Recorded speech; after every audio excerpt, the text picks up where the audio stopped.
Dear friends and students, you are listening to the book Glimpses of World History by the legendary Pandit Jawaharlal Nehru.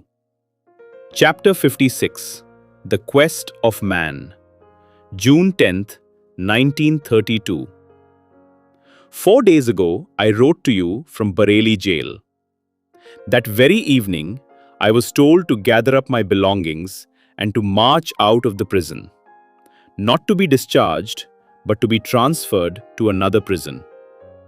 So I bade goodbye to my companions of the barrack, where I had lived for just 4 months, and I had a last look at the great 24-foot wall under whose sheltering care I had sat for so long.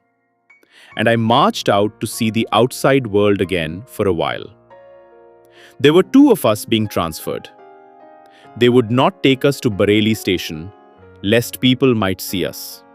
For we have become Purdhanashins and may not be seen.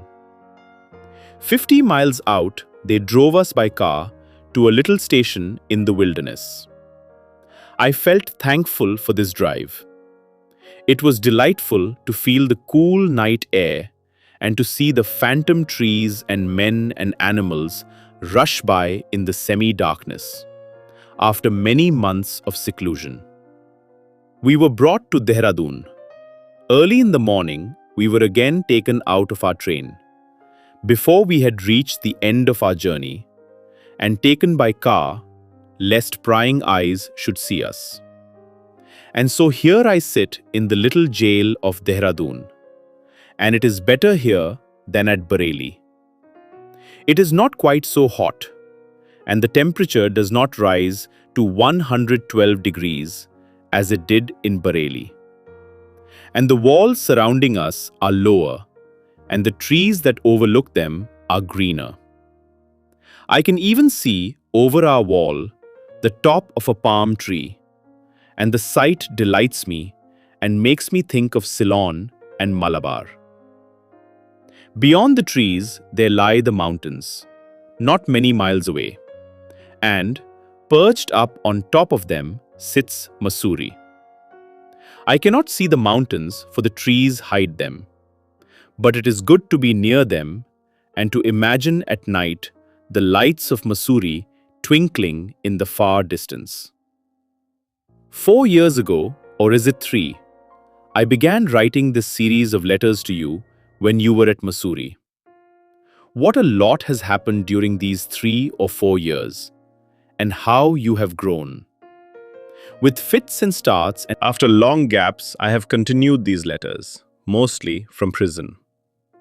But the more I write, the less I like what I write. And a fear comes upon me that these letters may not interest you much, and may even become a burden for you. Why then should I continue to write them?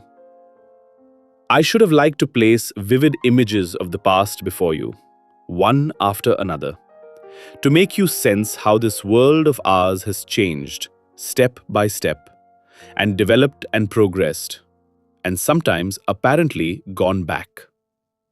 To make you see something of the old civilizations and how they have risen like the tide and then subsided. To make you realize how the river of history has run on from age to age, continuously, interminably, with its eddies and whirlpools and backwaters, and still rushes on to an unknown sea. I should have liked to take you on man's trail and follow it up from the early beginnings, when he was hardly a man, to today, when he prides himself so much, rather vainly and foolishly, on his great civilization. We did begin that way, you will remember, in the Mussoorie days, when we talked of the discovery of fire and of agriculture, and the settling down in towns and the division of labor. But the farther we have advanced, the more we have got mixed up with empires and the like. And often we have lost sight of that trail. We have just skimmed over the surface of history. I have placed the skeleton of old happenings before you, and I have wished that I had the power to cover it with flesh and blood, to make it living and vital for you. But I am afraid I have not got that power, and you must rely upon your imagination to work the miracle. Why then should I write when you can read about past history in many good books? Yet, through my doubts, I have continued writing, and I suppose I shall still continue. I remember the promise I made to you, and I shall try to fulfill it. But more even than this is the joy that the thought of you gives me when I sit down to write and imagine that you are by me and we are talking to each other. Of man's trail I have written above, since he emerged stumbling and slouching from the jungle. It has been a long trail of many thousands of years. And yet how short a time it is if you compare it to the earth's story and the ages and eons of time before man came. But for us, man is naturally more interesting than all the great animals that existed before him. He is interesting because he brought a new thing with him, which the others do not seem to have had. This was mind curiosity, the desire to find out and learn. So from the earliest days began man's quest. Observe a little baby, how it looks at the new and wonderful world about it, how it begins to recognize things and people, how it learns. Look at a little girl. If she is a healthy and wide-awake person, she will ask so many questions about so many things. Even so, in the morning of history, when man was young and the world was new and wonderful, and rather fearsome to him, he must have looked and stared all around him and asked questions. Who was he to ask except himself?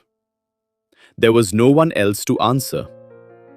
But he had a wonderful little thing, a mind. And with the help of this, slowly and painfully, he went on storing his experiences and learning from them. So from the earliest times until today, man's quest has gone on, and he has found out many things, but many still remain. And as he advances on his trail, he discovers vast new tracts stretching out before him, which show to him how far he is still from the end of his quest. If there is such an end. What has been this quest of man, and whither does he journey? For thousands of years, men have tried to answer these questions. Religion and philosophy and science have all considered them and given many answers. I shall not trouble you with these answers, for the sufficient reason that I do not know most of them. But in the main, religion has attempted to give a complete and dogmatic answer, and has often cared little for the mind, but has sought to enforce obedience to its decisions in various ways. Science gives a doubting and hesitating reply, for it is of the nature of science not to dogmatize, but to experiment and reason and rely on the mind of man. I need hardly tell you that my preferences are all for science and the methods of science. We may not be able to answer these questions about man's quest with any assurance, but we can see that the quest itself has taken two lines. Man has looked outside himself as well as inside. He has tried to understand nature, and he has also tried to understand himself. The quest is really one and the same, for man is part of nature. Know thyself, said the old philosophers of India and Greece. And the Upanishads contain the record of the ceaseless and rather wonderful strivings after this knowledge by the old Aryan Indians. The other knowledge of nature has been the special province of science, and our modern world is witness to the great progress made therein. Science indeed is spreading out its wings even farther now, and taking charge of both lines of this quest and coordinating them. It is looking up with confidence to the most distant stars, and it tells us also of the wonderful little things in continuous motion, the electrons and protons, of which all matter consists. The mind of man has carried man a long way in his voyage of discovery. As he has learned to understand nature more, he has utilized it and harnessed it to his own advantage. And thus he has won more power. But unhappily, he has not always known how to use this new power, and he has often misused it. Science itself has been used by him chiefly to supply him with terrible weapons to kill his brother and destroy the very civilization that he has built up with so much labor.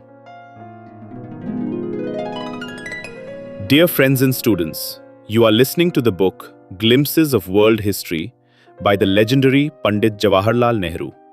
Chapter 57. The End of the First Millennium After Christ. June 11th, 1932. It may be worthwhile for us to stop a little at the stage we have reached in our journey and have a look around. How far have we got? Where are we now? And what does the world look like? Let us then take seats on Aladdin's magic carpet and pay brief visits to various parts of the world of that day. We have traveled through the first millennium, or 1000 years of the Christian era. In some countries we have gone on a little ahead, and in some we are a little behind this stage. In Asia we see China under the Sung dynasty. The great Tang dynasty is over, and the Sungs have to face both domestic trouble and foreign attack from the northern barbarians, the Khitans. For 150 years they hold on, but then they are weak enough to ask for the help of another barbarian tribe, the Golden Tatars or Kins. The Kins come and stay, and the poor Sungs have to shrink away to the south, where, as the southern Sungs, they carry on for another 150 years. Meanwhile, beautiful arts, painting and porcelain making flourish. In Korea, after a period of division and conflict, a united independent kingdom was established in 935 AC, and this lasted for a long time, about 450 years. Korea takes much of her civilization and art and methods of government from China. Religion and also something of art go to her, as well as to Japan from India through China. Japan, situated far to the east, almost like a sentinel of Asia, carries on her existence, more or less cut off from the rest of the world. The Fujiwara family is supreme, and the emperor, who has recently become something more than a clan chief, is kept in the shade. Later comes the shogun. In Malaysia, the Indian colonies flourish. Angkor the Magnificent is the capital of Cambodia, and this state is at the height of its power and development. In Sumatra, Srivijaya is the capital of a great Buddhist empire, which controls all the eastern islands and carries on an extensive trade between them. In eastern Java, there is an independent Hindu state, which is soon to grow and, competing with Srivijaya for trade and the wealth that trade brings, is to wage bitter war with it, as the modern European nations do for trade, and is ultimately to conquer and destroy it. In India, north and south are cut off from each other more than they have been for some time. In the north, Mahmud of Ghazni sweeps down again and again and destroys and plunders. He carries away vast wealth and attaches the Punjab to his kingdom. In the south, we find the Chola Empire expanding and gaining in power under Rajaraja and his son Rajendra. They dominate the south of India, and their navies sweep the Arabian Sea and the Bay of Bengal. They carry out aggressive expeditions of conquest to Ceylon, South Burma, and Bengal. In Central and Western Asia, we see the remnants of the Abbasid Empire of Baghdad. Baghdad still flourishes, and indeed is increasing in power under a new set of rulers, the Seljuk Turks. But the old empire has split up into many kingdoms. Islam has ceased to be one empire and has become merely the religion of many countries and peoples. Out of the wreck of the Abbasid Empire has arisen the kingdom of Ghazni, which Mahmud has ruled and from which he has swooped down on India. But though the empire of Baghdad has broken up, Baghdad itself continues to be a great city, attracting artists and learned men from distant places. Many great and famous cities also flourish in Central Asia at this time: Bukhara, Samarkand, Balkh, and others. And extensive trade is carried on between them, and great caravans carry merchandise from one to the other. In Mongolia and round about it, new tribes of nomads were growing in number and in power. 200 years later, they were to sweep across Asia. Even now, the dominant races in Central and Western Asia had come from that Central Asian breeding ground of nomads. The Chinese had driven them west, and they had spread, some down to India, some to Europe. We now find the Seljuk Turks, driven west, reviving the fortune of the Baghdad Empire, and attacking and defeating the Eastern Roman Empire of Constantinople. So much for Asia. Across the Red Sea was Egypt, independent of Baghdad. The Muslim ruler there had declared himself a separate caliph. North Africa was also under independent Muslim rule. Across the Straits of Gibraltar in Spain, there was also an independent Muslim state, the Emirate of Qurtuba or Cordoba. About this, I shall have to tell you something later. But you know already that Spain refused to submit to the Abbasid caliphs when they came to power. Ever since then, it had been independent. Its attempts to conquer France had long before been checkmated by Charles Martel. It was now the turn of Christian states in the northern part of Spain to attack the Muslims. And they attacked with more and more confidence as time went on. But at the time that we are speaking of, the Emirate of Cordoba was a great and progressive state, far in advance of the countries of Europe in civilization and science. Europe, apart from Spain, was divided up now into a number of Christian states. Christianity had by this time spread all over the continent, and the old religions of heroes and gods and goddesses had almost vanished from Europe. We can see the modern countries of Europe taking shape. France appears under Hugh Capet in 987 AC.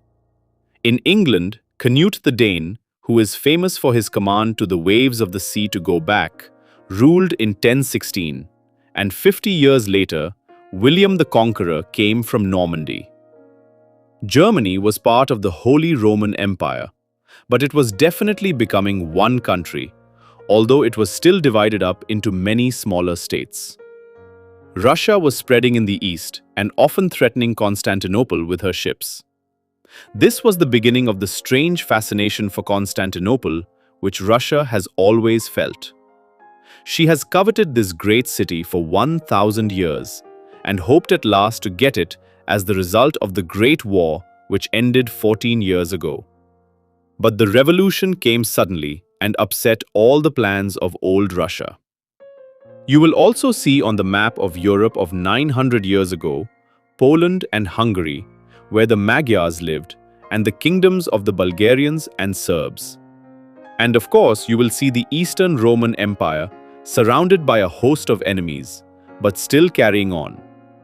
The Russians attacked it, the Bulgarians annoyed it, the Normans harassed it continually by sea, and now, most dangerous of all, the Seljuk Turks threatened its very life. But it was not going to collapse for another 400 years, in spite of all these enemies and difficulties. This amazing persistence is partly explained by the strength of the position of Constantinople. It was so well situated that it was difficult for an enemy to take it. Partly also, it is explained by the discovery by the Greeks of a new method of defense. This was what was called Greek fire. It was some stuff which caught fire when it touched water. By means of this Greek fire, the people of Constantinople played havoc with the invading armies which tried to cross the Bosphorus by setting fire to their ships. Such was the map of Europe after the first 1,000 years of the Christian era. You would have found also the Northmen or Normans coming down in their ships and harassing and plundering towns on the seacoasts in the Mediterranean and ships on the high seas. They were indeed becoming respectable by success. In France, they had established themselves in Normandy in the west.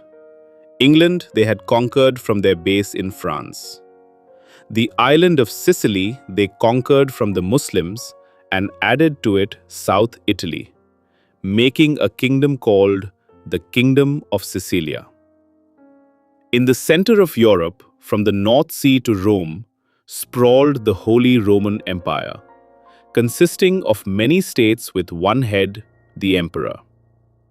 Between this German emperor and the Pope of Rome, there was a continuous tussle for mastery. Sometimes the emperor prevailed, sometimes the Pope. But gradually, the popes increased in power. In their threat of excommunication, that is, to cast a man out of society and make an outlaw of him, they had a terrible weapon. One proud emperor, indeed, was brought so low by the Pope of the day that to beg forgiveness, he had to go barefoot in the snow and to wait thus outside the Pope's residence at Canossa in Italy till the Pope was kind enough to admit him. We see these countries of Europe fashioning out, but they would be very different from what they are today, and especially their people would be different. They would hardly speak of themselves as Frenchmen or Englishmen or Germans. The poor cultivators were a miserable lot and knew nothing of country or geography. All they knew was that they were the serfs of their lord and must do the lord's bidding.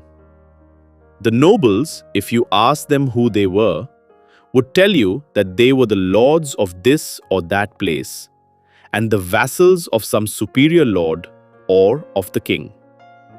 This was the feudal system which spread all over Europe. Gradually, we find large cities growing in Germany and northern Italy especially. Paris also was a prominent city then. These cities are the centers of trade and commerce, and wealth accumulates there. The cities do not like the feudal lords, and there is always a tussle between the two. But money tells in the end. With the help of their money, which they lend to the lords, they buy privileges and power. And so slowly, a new class grows in the city, which does not fit in with the feudal system. Thus we find that society in Europe is divided up in layers according to the feudal pattern. And even the church gives its sanction and blessing to this order. There is no feeling of nationality. But there is a certain feeling all over Europe, especially amongst the upper classes, an idea of Christendom, something which unites the Christian nations of Europe. The church helps to spread this idea, for it strengthens the church and increases the power of the Pope of Rome, who is now the unquestioned head of the church in Western Europe. You will remember that Rome had cut itself away from Constantinople and the Eastern Roman Empire. Constantinople still continued its old Orthodox Church, and Russia also took its religion from it.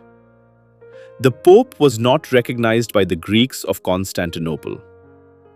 But in the hour of peril, when Constantinople was surrounded by enemies, and more especially threatened by the Seljuk Turks, It forgot its pride and its hatred of Rome and appealed to the Pope for help against the Muslim infidel. Rome had a great pope then, Hildebrand, who became Pope Gregory VII. It was Hildebrand before whom the proud German emperor had appeared barefoot in the snow at Canossa. Another event had excited the imagination of Christian Europe then. Many devout Christians believed that the world would come to a sudden end just 1,000 years after Christ. The word millennium means 1,000 years. It comes from two Latin words, mille meaning thousand and annus, year. As the end of the world was expected then, the millennium came to mean a sudden change to a better world. As I have told you, there was great misery then in Europe, and this prospect of the millennium brought relief to many a weary person. Many sold up their lands and journeyed to Palestine to be present in their holy land when the end of the world came. But the end of the world did not come, and the thousands of pilgrims who had journeyed to Jerusalem were ill-treated and harassed by the Turks. They returned to Europe full of anger and humiliation, and spread the story of their sufferings in the Holy Land. One famous pilgrim, Peter the Hermit especially, went about, staff in hand, preaching to the people to rescue their holy city Jerusalem from the Muslims. Indignation and enthusiasm grew in Christendom, and seeing this, the Pope decided to lead the movement. About this time had come the appeal from Constantinople for help against the infidel. All Christendom, both Roman and Greek, now seemed to be ranged against the oncoming Turks. In 1095, a great church council decided to proclaim a holy war against the Muslims for the recovery of the holy city of Jerusalem. Thus began the Crusades, the fight of Christendom against Islam, of the cross against the crescent. Dear friends and students, you are listening to the book Glimpses of World History by the legendary Pandit Jawaharlal Nehru. Chapter 58. Another Look at Asia and Europe. June 12, 1932. We have finished our brief survey of the world, of Asia and Europe, and a bit of Africa, at the end of 1,000 years after Christ. But look again. Asia. The old civilizations of India and China still continue and flourish. Indian culture spreads to Malaysia and Cambodia and brings rich fruit there. Chinese culture spreads to Korea and Japan and, to some extent, Malaysia. In Western Asia, Arabian culture prevails in Arabia, Palestine, Syria, and Mesopotamia. In Persia or Iran, there is a mixture of the old Iranian and the newer Arabian civilization. Some of the countries of Central Asia have also imbibed this mixed Iranian-Arabian civilization and have also been influenced by India and China. In all these countries, there is a high level of civilization. Trade and learning and the arts flourish. Great cities abound, and famous universities attract students from afar. Only in Mongolia and in some parts of Central Asia, as well as in Siberia in the north, is the level of civilization low. Europe now. It is backward and semi-barbarous compared to the progressive countries of Asia. The old Greco-Roman civilization is just a memory of the distant past. Learning is at a discount. The arts are not much in evidence, and trade is far less than in Asia. There are two bright spots. Spain, under the Arabs, carries on the traditions of the great days of the Arabs, and Constantinople, even in her slow decay, is a great and populous city, sitting on the border between Asia and Europe. Over the greater part of Europe, there is frequent disorder, and, under the feudal system which prevails, each knight and lord is a little king in his domain. Rome, the imperial capital of old, at one time had been hardly bigger than a village, and wild animals had lived in its old Colosseum. But it is growing again. So if you compared the two, Asia and Europe, 1,000 years after Christ, the comparison would have been greatly to the advantage of Asia. Let us have another look and try to see below the surface of things. We find that all is not so well with Asia as a superficial observer might imagine. India and China, the two cradles of ancient civilization, are in trouble. Their troubles are not merely those of invasion from outside, but the more real troubles which sap away the inner life and strength. The Arabs in the West have come to the end of their great days. It is true that the Seljuks rise to power, but their rise is simply due to their fighting qualities. They do not, like the Indians or Chinese or Persians or Arabs, represent the culture of Asia, but the fighting quality of Asia. Everywhere in Asia, the old cultured races seem to be shrinking. They have lost confidence in themselves and are on the defensive. New peoples arise, strong and full of energy, who conquer these old races in Asia and even threaten Europe.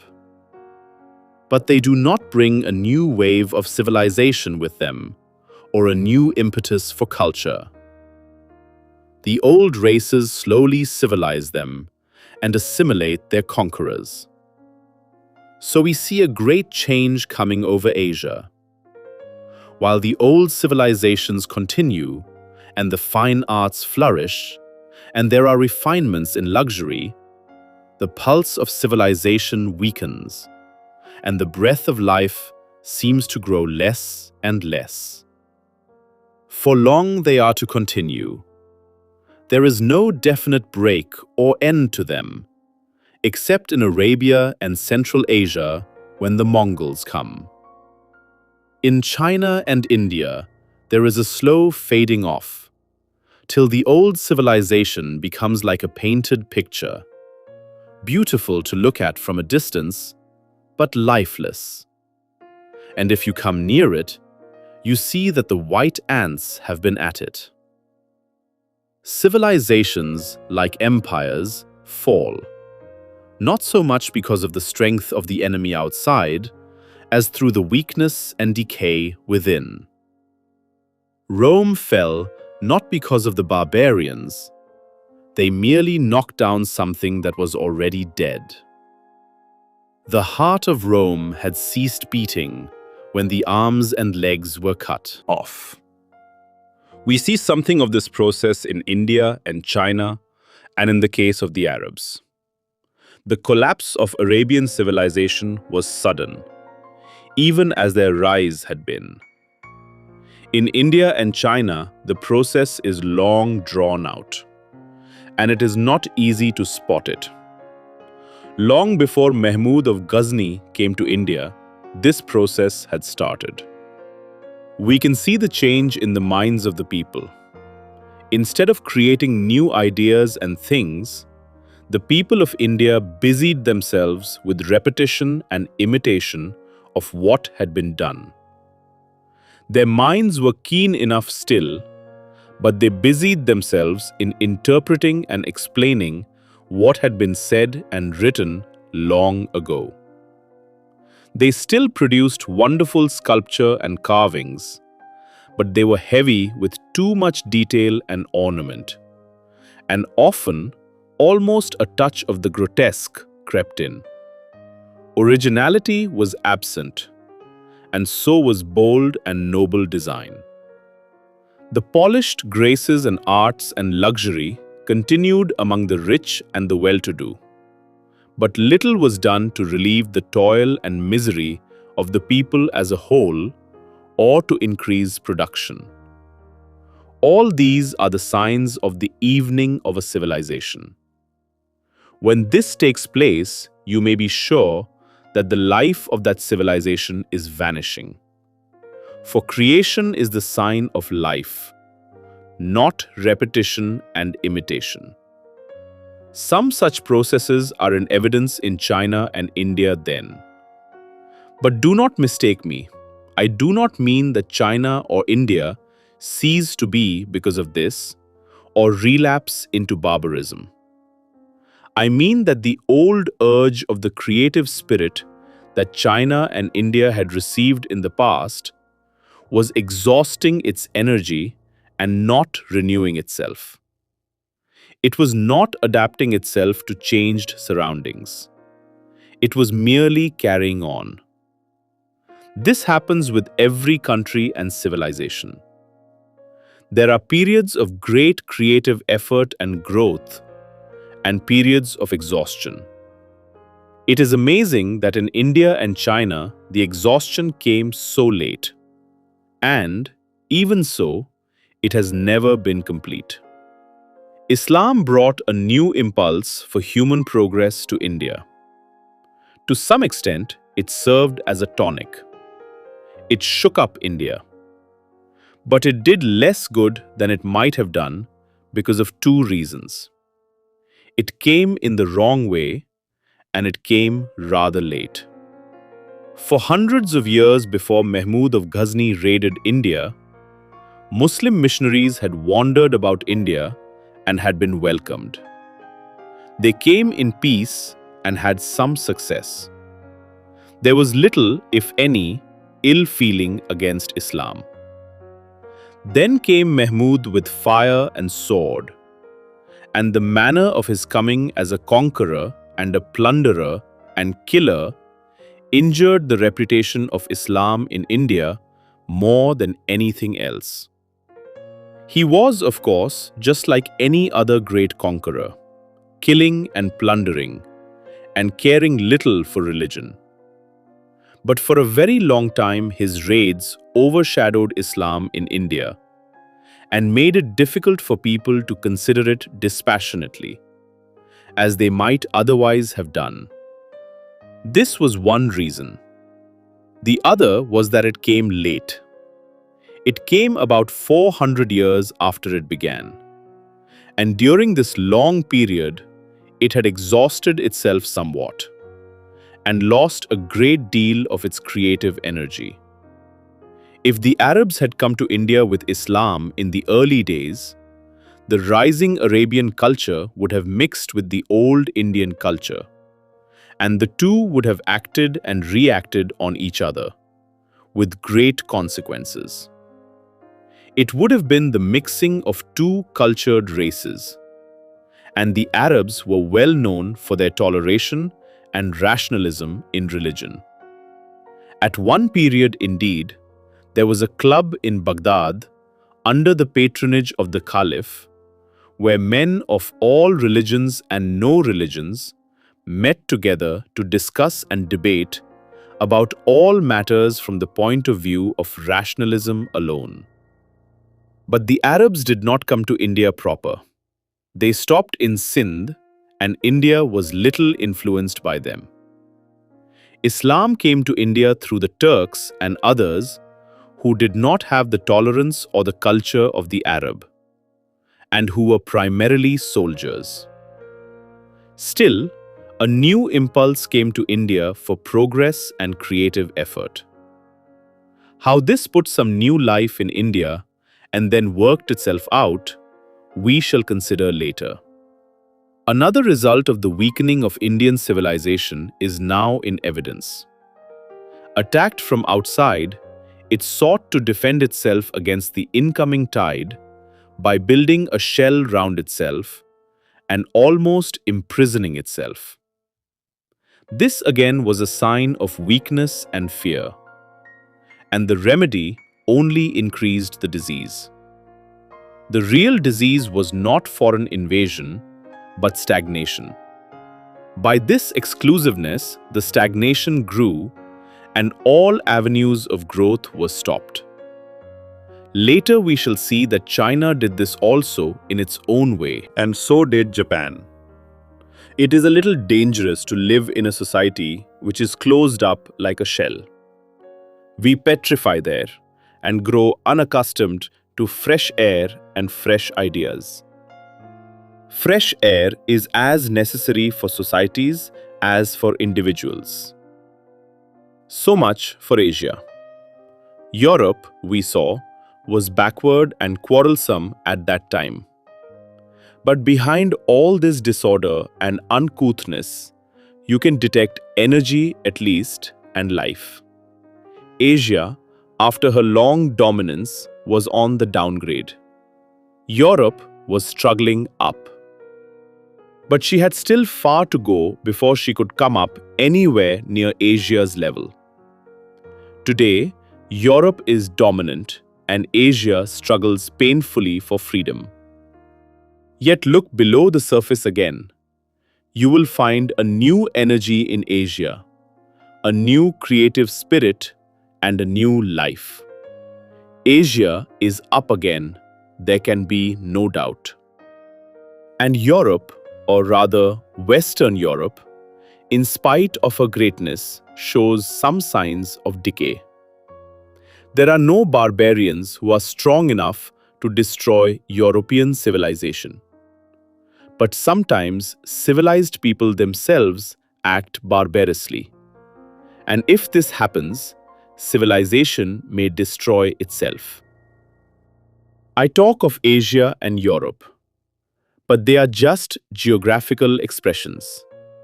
And the problems that face us are not Asiatic or European problems, but world problems or problems of humanity. And unless we solve them for the whole world, there will continue to be trouble. Such a solution can only mean the ending of poverty and misery everywhere. This may take a long time, but we must aim at this, and at nothing less than this. Only then can we have real culture and civilization based on equality, where there is no exploitation of any country or class. Such a society will be a creative and progressive society, adapting itself to changing circumstances and basing itself on the cooperation of its members. And ultimately, it must spread all over the world. There will be no danger of such a civilization collapsing or decaying as the old civilizations did. So while we struggle for the freedom of India, we must remember that the great aim is human freedom, which includes the freedom of our people as well as other peoples. Dear friends and students, you are listening to the book Glimpses of World History by the legendary Pandit Jawaharlal Nehru. Chapter 59, The Maya Civilization of America, June 13th, 1932. In these letters, I am trying to trace world history, so I tell you. But in effect, this has been the history of Asia and Europe and the north of Africa. Of America and Australia, I have said nothing, or next to nothing. I have warned you, however, that there was a civilization in America in these early days. Not much is known of this, and I certainly know very little indeed. Still, I cannot resist the temptation to tell you something about it here. so that you may not make the common mistake of thinking that America was just a savage country till Columbus and other Europeans reached there. Probably as long ago as the Stone Age, before man had settled down anywhere and was a wanderer and hunter, there was land communication between Asia and North America. Groups and tribes of men must have passed from one continent to another via Alaska. Later, these communications were cut off, and people in America slowly developed their own civilization. Remember that, so far as we know, there was nothing to connect them with Asia or Europe. There are no accounts of any effective contacts till the so-called discovery of the New World late in the 16th century. This world of America was a distant and different world, uninfluenced by the happenings in Europe or Asia. It appears that there were three centers of civilization: in Mexico, in Central America, and in Peru. It is not clear when they started, but the Mexican calendar began with a date corresponding with 613 BC. We find in the early years of the Christian era, the 2nd century onwards, already many cities growing. There is stonework and pottery and weaving and very fine dyeing. Copper and gold are abundant, but there is no iron. Architecture develops, and the cities vie with each other in building. There is a special kind of rather intricate writing. Art, and especially sculpture, is much in evidence and is of considerable beauty. There were several states in each of these areas of civilization. There were several languages and a considerable literature in them. Well-organized and strong governments existed, and the cities contained a cultured and intellectual society. Both the legislation and the financial system of these states were highly developed. About 960 AC, the city Uxmal was founded, and it is said that this soon developed into a great city comparable to the great cities of Asia in those days. There were also other large cities: Labna, Mayapan, Chichen Itza. The three leading states of Central America formed an alliance, which is now called the League of Mayapan. This was just about 1,000 years after Christ, the period we have reached in Asia and Europe. So, a millennium after Christ, there was a powerful combination of civilized states in Central America. But all these states and the Maya civilization itself were priest-ridden. Astronomy was the science most honored, and the priests, by their knowledge of this science, played on the ignorance of the people. Just as millions in India have been induced to bathe and fast during eclipses of the sun and moon. For over 100 years, the League of Mayapan lasted. There appears to have been a social revolution then, and a foreign power from the border intervened. About 1190 AC, Mayapan was destroyed. The other great cities, however, continued. In another 100 years, another people came on the scene. These were the Aztecs from Mexico. Early in the 14th century, they conquered the Maya country. And about 1335 AC, they founded the city of Tenochtitlan. Soon this became the capital city of the whole Mexican world, the center of the empire of the Aztecs, with a vast population. The Aztecs were a military nation. They had military colonies and garrisons, and a network of military roads. It is even said that they were clever enough to make their dependent states quarrel with each other. It was easier to rule them if they were divided. That has been the old policy of all empires. Rome called it divide et impera, divide and rule. The Aztecs, in spite of their cleverness in other matters, were also priest-ridden. And worse still, their religion was full of human sacrifice. Thousands of human beings were sacrificed in this way, in a most horrible manner, every year. For nearly 200 years, the Aztecs ruled their empire with a rod of iron. There was outward security and peace in the empire, but the people were ruthlessly exploited and impoverished. A state so built and so carried on could not endure. And so it happened.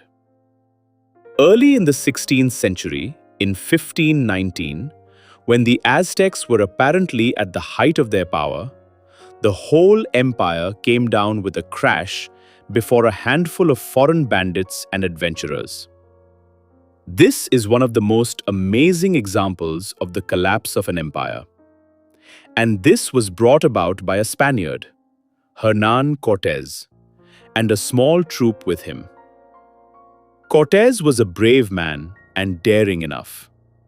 He had two things which were of great help to him: firearms and horses. Apparently, there were no horses in the Mexican Empire, and there were certainly no firearms. But neither Cortés's courage nor his guns and horses would have availed him if the Aztec Empire had not been rotten at heart.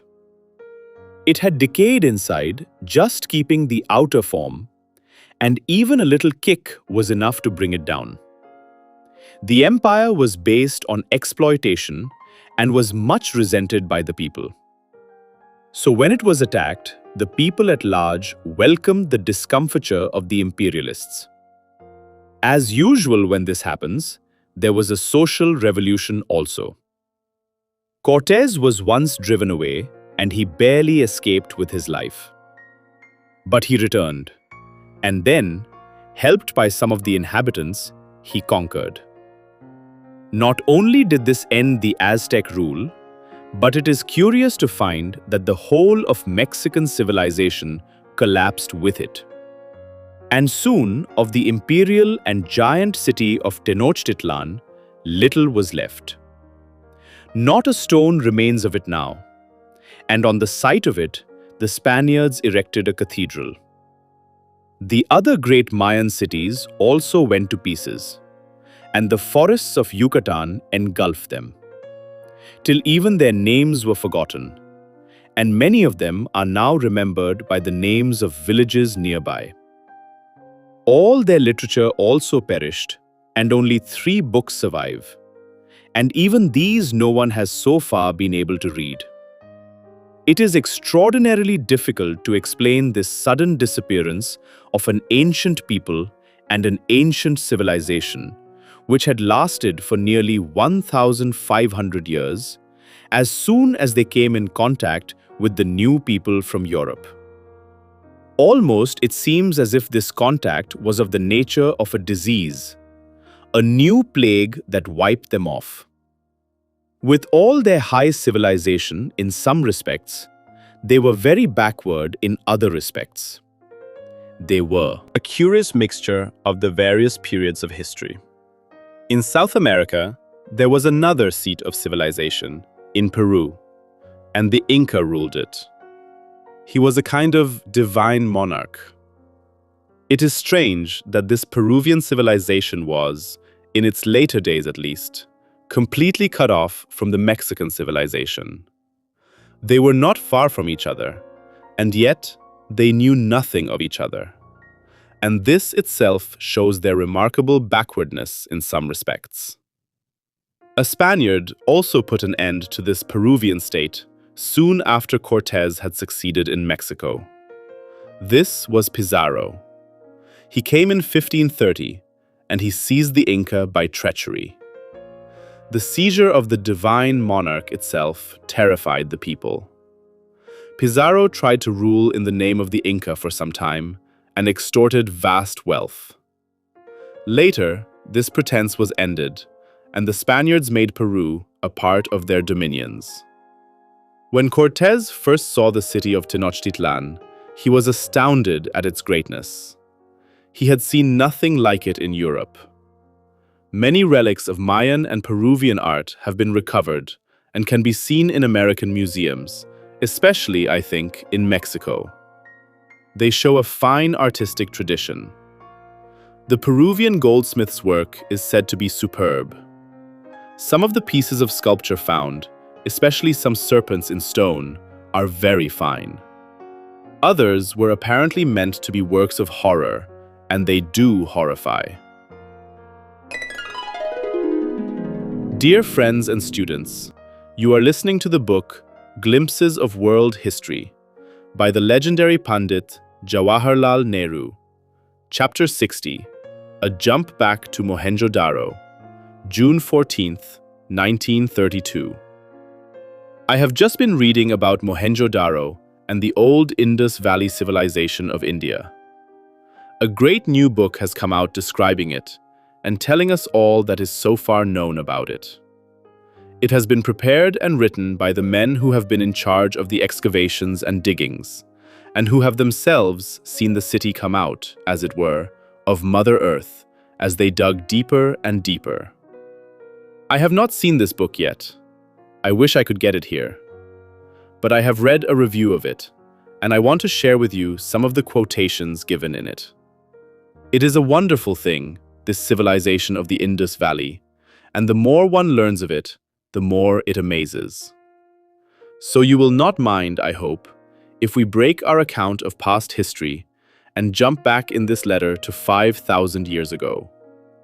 Mohenjo-daro is said to be as old as that, at least. But Mohenjo-daro, as we find it, is a fine city, the home of a cultured and civilized people. Behind it, there must have been a long period of growth already. So we are told by this book.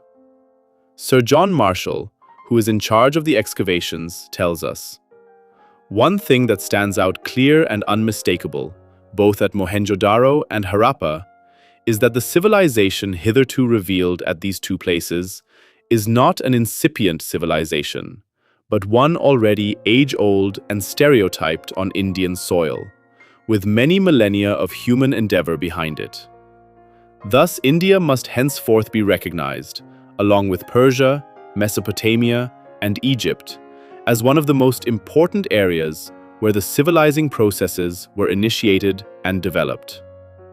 I do not think I have told you of Harappa yet. This is another place where old ruins, similar to those at Mohenjo-daro, have been excavated. It is in western Punjab. So we find that in the Indus Valley we go back not only 5,000 years, but many more thousands, till we are lost in the dim mists of antiquity when man first settled down. The Aryans had not come to India when Mohenjo-daro flourished, and yet there is no doubt that the Punjab and Sindh, if not other parts of India as well, were enjoying an advanced and singularly uniform civilization of their own, closely akin, but in some respects even superior, to that of contemporary Mesopotamia and Egypt. Excavations in Mohenjo-daro and Harappa have revealed this ancient and fascinating civilization to us. How much more lies buried elsewhere under the soil of India?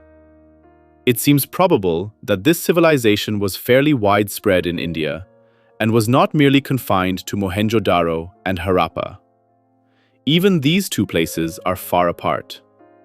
This was an age in which arms and utensils of stone continue to be used side by side with those of copper and bronze. Sir John Marshall tells us of the points of difference and superiority of the Indus Valley people to their contemporaries of Egypt and Mesopotamia. Thus, he says, to mention only a few salient points, the use of cotton for textiles was exclusively restricted at this period to India and was not extended to the Western world until 2,000 or 3,000 years later. Again, there is nothing that we know of in prehistoric Egypt or Mesopotamia or anywhere else in Western Asia to compare with the well-built baths and commodious houses of the citizens of Mohenjo-daro. In those countries, much money and thought were lavished on the building of magnificent temples for the gods and on the palaces and tombs of kings. But the rest of the people seemingly had to content themselves with insignificant dwellings of mud. In the Indus Valley, the picture is reversed, and the finest structures are those erected for the convenience of the citizens. Again, we are told that equally peculiar to the Indus Valley and stamped with an individual character of their own are its art and its religion. Nothing that we know of in other countries at this period bears any resemblance in point of style to the faience models of rams, dogs, and other animals, or to the intaglio engravings on the seals, the best of which, notably the humped and short-horned bulls, are distinguished by a breadth of treatment and a feeling for line and plastic form that have rarely been surpassed in glyptic art. Nor would it be possible until the classic age of Greece to match the exquisitely supple modeling of the two human statuettes from Harappa figured in plates 10 and 11. In the religion of the Indus people, there is much, of course, that might be paralleled in other countries. This is true of every prehistoric and most historic religions as well. But, taken as a whole, their religion is so characteristically Indian as hardly to be distinguished from still living Hinduism. You may not understand a few words in this quotation. Faience means earthenware or porcelain work. Intaglio and glyptic works are carvings and engravings on something hard, often some precious stone or gem. I wish I could see the statuettes found at Harappa, or even their pictures. Perhaps someday, you and I may journey to Harappa and Mohenjo-daro and take our fill of these sites. Meanwhile, we shall carry on. You at your school at Pune, and I at my school, which is called the District Jail of Dehradun. Dear friends and students, till now you were listening to the book Glimpses of World History by the legendary Pandit Jawaharlal Nehru. Please subscribe to channel and help us grow. Thank you for listening. Goodbye.